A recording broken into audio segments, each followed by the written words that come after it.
Hey, good evening, everyone. Navigating Leadership number 52. Chris Starcheski here, principal of Dudley Middle School and co-creator of Unlock the Middle, a platform where we bring together educators from around the country and world to help one another become better and influence a positive change. We've got a great show ahead tonight with our guest, Jenny Seydel. But before we get into Jenny, we've got Dean and Josh alongside. Dean, how are you this evening? Chris, outstanding. Thank you very much. Great lead in. I love the way you approached that. And Josh, hello. And Jenny, welcome to the show. Again, I'm Dean Packard. I'm the principal of Charlton Middle School in Charlton, Massachusetts. And really balmy, sunny Charlton, Massachusetts, I should say, with 14 inches of snow over the weekend. But all in all, it's great to be here. Sunday nights are all about giving back and learning together. So it really excites me to be here. And we're really excited to have Jennifer with us tonight. So let's go down to Josh for a second in sunny Texas. Josh, how are you, brother? Yes, sir. It's 69 degrees, nice and warm over here in North Garland, Texas. Greetings to everybody. Josh Dawad, proud principal of Memorial Pathway Academy. Greetings to everybody.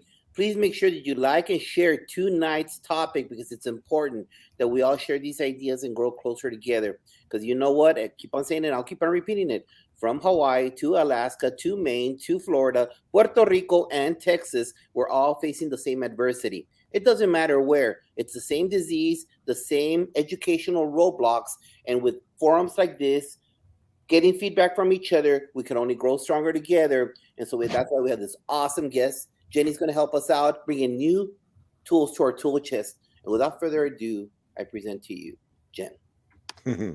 Well, hey, Jenny, welcome. I first met you back in the late 90s as I was going to check out a grad program at Springfield College called the SAGE program. And, lo and behold, from there, I became involved in that Masters of Ed program with my now wife, Katie. We pursued a master's degree in education and counseling, and the program that you were involved with had a real profound impact on me as a leader and educator, as well as my wife and countless others. And more importantly, the influence that we've had on kids. Everybody out there in Unlock the Middle Land, Jenny was an executive director out there at the SAGE School. She's currently executive director of Green Schools National Network and the editor of the Green Schools Catalyst Quarterly, where she really works with other educators to help increase an understanding and goal of sustainability in public education, to help kids be empowered to make effective change and really own their world. Jenny, welcome. How are you this evening? I'm great. I am here from Iowa City, Iowa. We have a little bit of snow on the ground, but it has been cold. I woke up one morning this week at 40 below. So yeah, we hit a balmy 25 degrees today. So, it's kind of interesting to see the 60-degree swing and still be wearing my silk long johns and my down jackets around. So. Fair enough.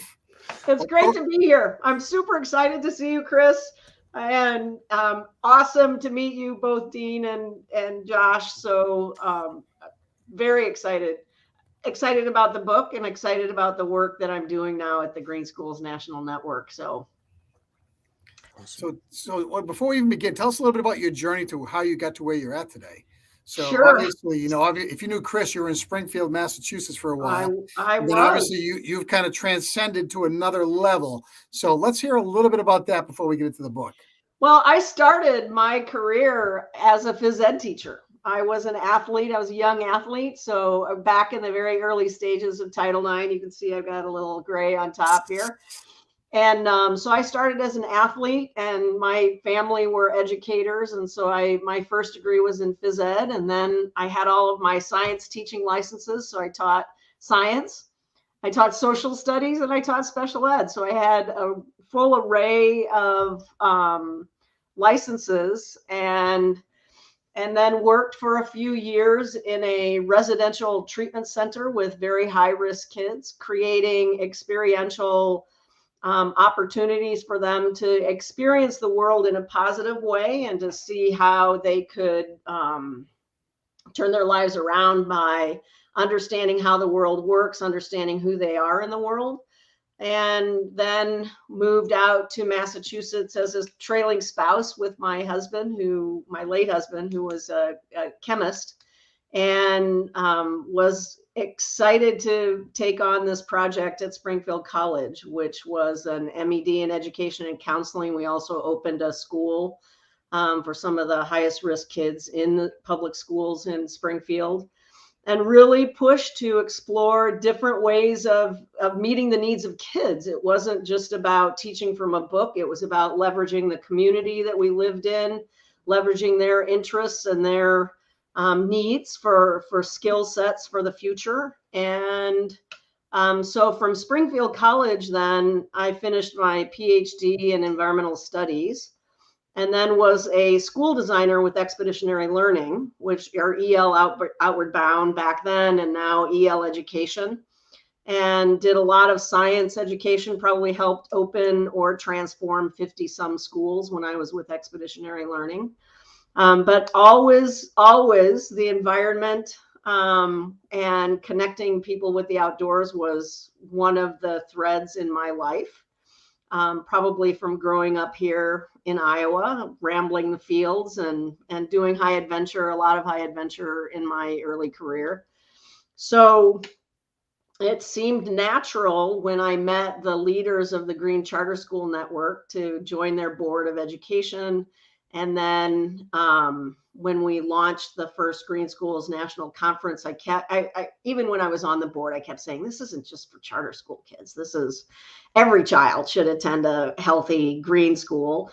And so we launched the national conference. I took over as executive director 6 years ago, moved us through a strategic planning process. And we were all educators on the board of directors, and we're like, we didn't do this just to, run a conference. We wanted to really network with schools. And so I led a strategic national conversation to find out where the gaps were. And so the gaps were vetted resources and case studies to show people that in any school district, in any school district, they could create a healthy, equitable, sustainable environment. And then, so we launched the Catalyst Quarterly, and then we launched a network of schools. And so we now have 300 schools in the network across the country. So it's pretty awesome. The people, the leaders, the school leaders, and the teachers in these buildings are amazing. Not only are they committed to their students, but they're committed to shaping a future that is healthy for everybody. And it's filled with just amazing people. So I'm hoping that all of you become a part of it. So we would love to. I mean, that sounds absolutely amazing. Yeah. Hey, Jennifer, my job is to help us. Let's jump right into this. The book Trailblazers for Whole School Accountability. What is the background for compiling the case studies and the inspiration that led you to do so? Writing a book is one thing. Writing a book with meaning and purpose is a whole nother thing. So take us through those stages and what that meant to you, and how you've gotten to be where you are today. So I'm going to hold it up. Great. So it's Trailblazers for Whole School Sustainability, co-edited with David Sobel, Lisa Kensler, and Cynthia Merce. And every chapter is co-written by educators. So it's our belief that nonprofits like the Green Schools National Network, our role is to empower educators to lead and to transform their profession and their world, even though we're all educators as well. Oftentimes we see nonprofits who are telling schools and school districts what to do, but we don't believe in that. We believe that you already know what to do, and many of you are doing it. So we want to empower and support the leaders who understand that it's no longer an industrial society we're shaping for kids, but we are shaping them to transform and to lead into a sustainable future. And so, like I said, once we launched the network and started working with these schools and districts around the country, we were in awe of the work. And oftentimes, and you know this, you put your nose down and you do the work, you're meeting the needs of kids, and you're not self-promoting, you're not telling your story. in a way that people can see how you are shaping the future. So we really felt that the Trailblazers book should be about educators telling their story so they can show their role in shaping a sustainable future and their commitment in shaping a sustainable future and how they're doing it with kids. So that was the motivation behind the book. We wanted it to be storytelling about what can happen in public education. So, Jen, what do you see right now with our current situation across this nation in regards to the disease and the shortage, testing, not finding substitutes? I mean, it goes on and on and on. It's not Absolutely. obstacles for administrators, cafeteria workers, bus drivers, team members in the classroom. It's ongoing. How do you see the challenges with the current traditional system, with our current virus going out there? How do we overcome all these ongoing things? What have you seen? Well, the districts that I see that are successful have leaders who believe in the people, their people, and who are empowering their people and bringing their people together to help solve the problems. They're oftentimes in communities that are committed to education and not fighting education. So I think that this polarity that we have in society today is not healthy, and education is being torn apart because of that polarity. And it's an institution. It's a critical institution for a functional society. Schools, K-12 education is a critical institution for a functional, healthy society. And because of this, what you're calling disease, which I love, I've never heard it called a disease. It's a dysfunction. We just need to continue to build community and focus on building community. Relationships are primary across the board. We have the three big items that we have to address. We have to keep kids healthy and safe. We have to help them, succeed along on their journey. And we need to balance our budgets and be responsible for the taxpayers' dollars. And those are critical responsibilities, but we're not preparing kids for the past. We're preparing them for the future. So our schools need to help them understand the complexities and how to navigate these. And so our approach to curriculum and instruction, we look at 4 areas: leadership, curriculum and instruction, climate and culture, and facilities and operations in our work with schools and school districts. And we believe in shared leadership on the responsibility, on the leadership side. So leaders need a solid vision and mission. And they need to share leadership, and they need to engage others in sharing that vision. So it's not just a telling, a telling of what the vision is. It's a learning organization where the vision becomes shared by others and leadership structures are shared. So our green print outlines some of the practices that we believe support that. On curriculum and instruction, we believe that teachers need to be empowered and have autonomy. We believe in the standards are critical. I mean, we've done, years and years of work on scope and sequences and all of those things in every content. The Common Core lays out the knowledge, the skill sets needed to be a successful adult. But we believe teachers should be able to bundle those standards in relevant ways around topics that have meaning for students. And so we talk about 4 PBL, phenomenon, place, project, and problem-based learning. On the curriculum, on the culture and climate side, there are structures. Health and well-being has to be attended to, and that is not It's not a moral thing. It's every child needs to have healthy food. Every child needs to know that they are loved and honored. And so there are structures and systems that we can put in place to create learning environments that have those that support that. And you'll see these in the case studies. The book is designed around these 4 areas as well. And the case studies talk about how these schools are doing these things. And then on facilities and operations, we believe that the building is a teaching tool. And so if we're operating in a cell and bell structure where, the kids are in, classrooms with a hallway and a bell structure, that's the way we operate prisons. And so if we want students to understand how to march in line, they're great. But if we want students to understand how to innovate, and if we want them to explore their curiosity, we need to break down those structures, change our bell systems, change the structures of our schools. And so facilities can teach and influence how the brain functions and how the community functions. So we look at a lot of people are talking about 21st century schools. We're actually talking about 22nd century schools. Our kindergarten students in our schools right now are going to be shaping the 22nd century.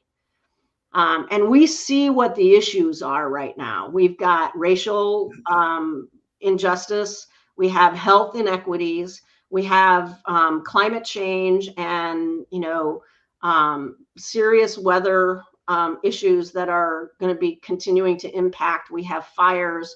So all of those issues none of them are going to go away. So we have to prepare our students how to think and work differently to be able to resolve those. Way back, my parents had to figure out how to, support and sustain larger numbers of people. The kids we have in our schools need to know how to live together and function together in a healthy way so that the needs of all can be met. That's a very different skill set than the Industrial Revolution. Jennifer, I just want to add this in if I can. I'm just listening to you, and I absolutely agree 100% with what you're saying.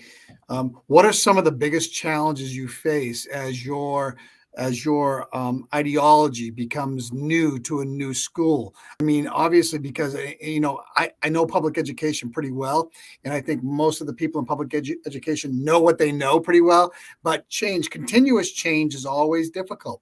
Absolutely. It's really hard. So if you could just speak a moment about that, that'd be great. Sure. When we begin work, or when a school or a school district begins to dip their toe in this work, there are many pathways to come in. We don't expect, and nobody can do everything. In fact, when you look at all of there's 16 case studies, not every single school or school district is doing everything. They're doing a few things really, really well. And so it's important for your community to define your entry point. What my director of partnerships is a retired superintendent, and he talks about when he started 20 years ago with his school district, he talked about the 3 G's: gardens, garbage, and green teams. And so he started there, and they started a gardening program, and eventually now they have a 25-acre farm, a learning lab. But that's, again, they started with a few small gardens. They started trying to reduce the garbage that was going to the waste. So they started with recycling and composting, and they integrated all of that into the curriculum. So the kids were leading it. It wasn't they were decisions made at the top, but eventually the kids started leading it. And then green teams, they had a green team that not only included adults and critical decision makers, but students. And so the students then began to make decisions on which initiatives they were going to take out. And one of the most exciting things, this happened a couple of years ago, a kindergarten student came to school distraught. I don't know if you ever remember seeing that video with the person pulling the straw out of the turtle's nose. Did you see this? The sea turtle's nose. It's the most awful thing. Well, the child somehow saw that video, and she came to school and she said, "Why are we using kindergarten student? Why are we using straws? Because they end up in the ocean and they end up in the turtle's nose." Her teacher didn't know what she was talking about. So eventually, they did the research they needed to do because this child was so passionate about it. Eventually, the kindergarten students stood up in front of the Board of Education and told them they didn't want straws or plastic in the cafeteria any longer. So that night, they voted to ban sporks and straws and make the transition to real silverware and improve what they needed to do to be able to sanitize everything. And then that same group of kindergarten kiddos, when they were in first grade, they went to the city council and they stopped all of the restaurants in town using plastic straws. They went to, some of them went to paper, but those were kids. Look at what happened, at Marjorie Stoneman Douglas, high school, and the kids that took on, gun violence and changed legislation. It can happen. And we have just in Denver a couple of weeks ago, the students in Denver went to the Board of Education and said, we want a net zero school district. We want, carbon neutral school district. And how are we going to make that happen? Advocacy of the future is really important, and it's extremely powerful. And we sit down, we think about, the industrial age, that education we all grew up in, the ideas of the visual, sitting in the rows, and compliant education. It has its challenges, especially in this day and age of information availability and opportunity. You shared some great examples of, some student voice and autonomy. In terms of like transformative experiences that you've had within the Green Schools Network and in your tenure as an educator, what's perhaps the most powerful project-based or problem-based learning experience that you've witnessed? And I guess how could others, learn from the experience of the success of somebody with a PBL background? So I wrote an article about this a few years back and trying to distill how we both, stay focused as educators and meet the requirements, related to standards and learning and that sort of thing, and find ways that get kids fully engaged, spirit, mind, body, all the way in. That's what we want, right? That's the ideal. And so oftentimes the educator has to find the passion of the student that matches their own personal passion. I would turn the same question back to you, Chris. What project did you do with kids when you were teaching that was most powerful? I actually think as an educator, for me, that SAGE project was pretty damn powerful. It was really about addressing the needs of the community and preparing teachers to think differently about, that it wasn't necessarily just what we were feeding them in content knowledge, but it was about the whole context of the whole child. And that work persists in the work that I do now. And when we look at the mental health issues that are emergent now, it's more critical to meet the whole child than it is to meet the standard. When they get excited about the world, they're going to learn to read and they're going to learn to do math. But if they can't see any purpose or joy or beauty around them, they're not going to learn. So we have to help them find that joy and that beauty in the world. And we can only do that by listening to them closely and honoring who they are. And the communities that they come from, because most of them are passionate about the emergent issues in their communities. I love how you turned it inward into the needs of the actual, students. It's exceptionally important for us to remember that kids, with all that's going on in their world, they may not be available for learning. And if the goal of the lesson is to address the standard, we're losing on opportunity there. I am, folks on this show have definitely known in my building, I'm not a big believer in accountability, towards standards and accountability, standardized testing and the like. However, we have a job that we have to do. If we're able to really meet the needs of the kiddos, and get them engaged, get them excited, get them enthusiastic, get them invested in what their future can be, we're really winning on that side. It's much more than just a test score. So on the curriculum side of things, when we talk about 4 PBL, phenomenon, place, project, and problem-based learning, we always talk about place. So where you live is where you find the hot topics for children. And though there's developmental progressions in hot topics, there are, like birds and bees in the early childhood levels on, when it comes to the natural world, but the birds and bees in middle school and high school are something completely different, And so, so what are those developmentally appropriate hot topics? How do we teach them in real world context, with real world application, with real world projects or problems where they're actually becoming solutionaries? We talk a lot about creating solutionaries with our students. So it's not just, they're not just doing projects for the teachers, they're creating solutions for their community. Chris and I and Josh, we talk a lot about, we hear a lot about COVID presenting roadblocks and learning loss and all these other things.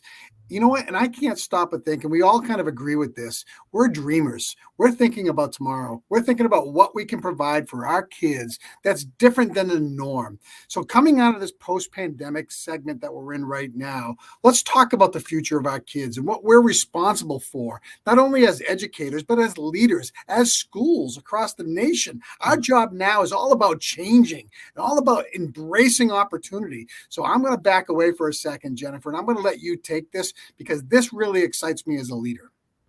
Well, first of all, I don't believe in learning loss. The children, no matter where they were learning something. They were not living in a vacuum. They were learning about a world pandemic and a global pandemic. They were learning about politics. They were learning how their parents had to balance multiple things to be able to meet their needs in a time of crisis. Those children across the board were learning. And now what we have to do and they were learning in different ways. Okay, they were doing a lot of problem solving, a lot of self-reflection, a lot of self-directed work. So now we have to and our teachers were too. So this is the other thing that I think we forget. Our teachers had to learn to teach in a different way. Agreed. And so they were able to develop a whole new skill set. Yep. So we can't go back, because the kids can't go back to learning the way they were learning, and the teachers can't go back to teaching the way they were teaching.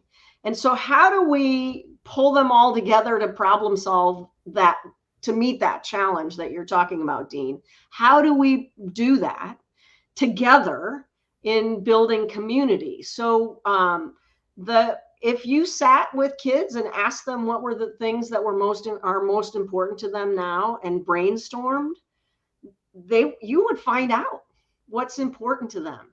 If you met with teachers right now, they could tell you what they need right now to be healthy. And Very good, Roz. Teachers were resilient and resourceful, but they are still resilient and resourceful. And so they're not going to be able to sit back and be told what to do, to follow a script. After the deep problem solving that they had to do over the 2-year COVID mess, and still, and think of yourselves, how many of you are out substitute teaching on a regular basis because you're still in that cycle, the COVID cycle? So why don't we think differently about the roles of teachers and the roles of leaders in schools and the roles of students in schools, and create schools that are much more like communities that operate together and think together rather than a hierarchical structure, because we're told that we should have a hierarchical structure, or in our cases, that's the only thing we've known, and so how do we make that transition? I could keep going, Dean. Please do, because I'll tell you what, I'm inspired by that, because tomorrow's another day and another opportunity for us to get there. We got to let go of what we knew and really embrace what we've learned. It's one of the hardest things to do in public education, because most of the time people are very comfortable with what they know. I know, and we go back and we continue to try to make our schools like they were before we left. They are not. No. The research that we have now on even on how we operate and clean buildings, and how we use outdoor learning spaces and go outside of the classroom to learn. Those are things that we have now. Those are skill sets that we have now. And so how do we keep using them? How do we continue to support them? I'm going to flip my camera down here. I've gone foggy here. Anyway. Yeah, I just think it's there's a need, a critical need for all of us to rethink how we work together. And it's going to take courageous leaders and courageous teachers to continue to stand up and fight for our profession. I mean, again, can you tell I'm an activist? I'm a bit of a rabble rouser. And I think that we can't be passive as we look at what's happening in state departments across the country. I call it a game changer, not a rebel rouser, just letting you know. Oh, okay. Game changer. All right. So I like that, but I like being a rebel rouser as well, because we have to rise up together to create the educational revolution that's necessary. Agreed. Hey, Jenny, right now with all the conversations that you have, all the interactions that you have, sometimes us in our own campus, we kind of do have a silo. We only have connections with our immediate area, feeder panel, whatever it might be, but you have more of a global outlook at things. Jenny, what kind of advice can you give our team members in the classroom right now? What have you absorbed from conversations, social media, PDs that you've attended that could help them carry on this second part of the year? Listen to your students and stay and focus on what your students need. Turn off the noise and focus on your students. And principals, leaders need to do everything they can to support their teachers so they can support their students. That's a shift. So leaders have always felt that they needed to tell their teachers what to do to support their students. But the teachers are ones with the primary relationship with those students. So as leaders, we need to support our teachers and our educators at a higher level because of the levels of stress that they are dealing with. And your leaders, the people who are supervising you, need to then get behind your back and rethink some things to be able to meet the needs of the community. I got to say, Jenny, I really appreciate you putting it back onto the tuning out the noise, focusing on what's really at the heart of the business that we do. And that's really at driving our students forward, our educators forward, and really the entire business, moving it forward, with a lens on what's best for individuals, not best for some type of machine that, I don't need to go down the road of accountability and dollars. It's frustrating, but hey, everybody out there, we've had a great discussion tonight with Jenny Seydel, one of the editors of Trailblazers for Whole School Accountability. There's some great studies in here about how transformative change can occur at the school level, at the individual level, and how others can replicate it. We're all about being better and building professional capacities. And tonight we got some great insight from a great educator in Jennifer Seydel. Dean? Jennifer, where can you find the book? Could you just tell the audience out there where they can pick up that book? You can get it on Amazon. So you can go to Routledge, which is the publisher, but it is available. I actually think it might be cheaper on Routledge than it is on Amazon. So I would go directly to Routledge here. You know what? I'll put the link, I'll pull it up and put the link in the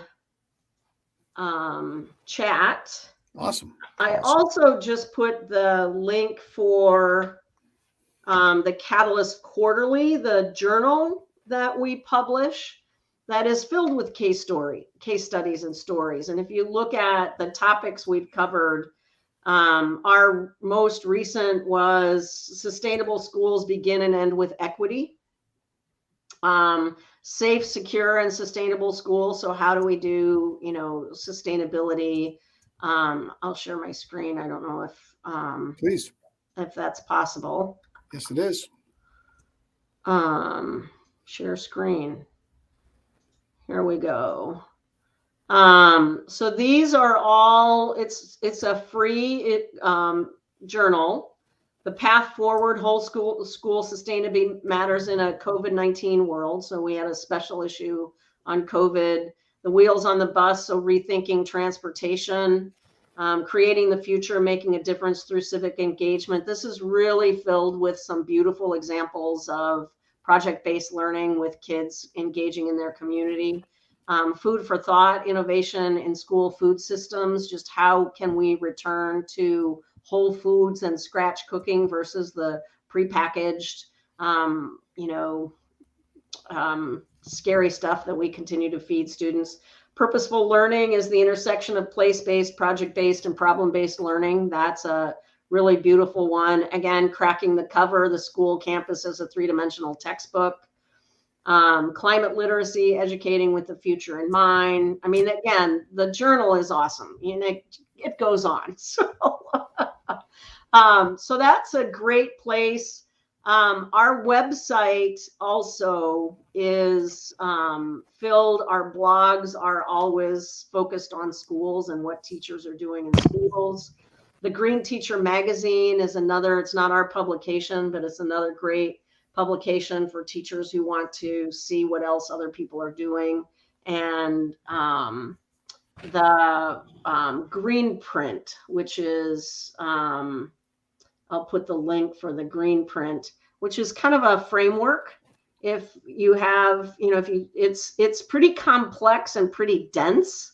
That's the one thing that I don't necessarily like about it. But it's a framework, and we're actually, you can download it right here and open it up, and it looks at all four of the impact, we call them impact systems. So those are some resources. If you join the network, we have a resource library of tools, policies, curriculum maps, all sorts of things that you can tap into. So there are passionate educators doing this work across the country. And I bet you have some of them in your schools already. And you just need to empower them and have them lead a green team and take on some initiatives and empower them.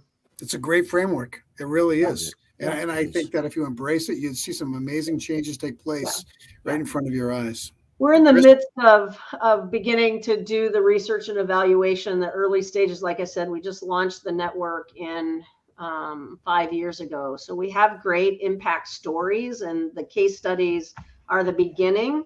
And, we're beginning to now look at data and to be able to show the case studies and identify the amount of money people are saving, the impact it's having on student engagement, social and emotional learning, impact on community through projects and problem-based learning, and impact on teachers and leaders as well. When you look at the impact on social emotional learning, on teachers, on financial budgets, it makes sense to be able to embrace the opportunity to change. Yeah. So again, sometimes I wonder what takes people so long to step up to the plate. So Yeah. it's great stuff. I mean, Yeah. I know the reason why, because change is difficult. Oh, very That's difficult. why. I say this to my team all the time when they, because we work in some complex environments, and, when they get frustrated, I said, if this were easy, it would already be done.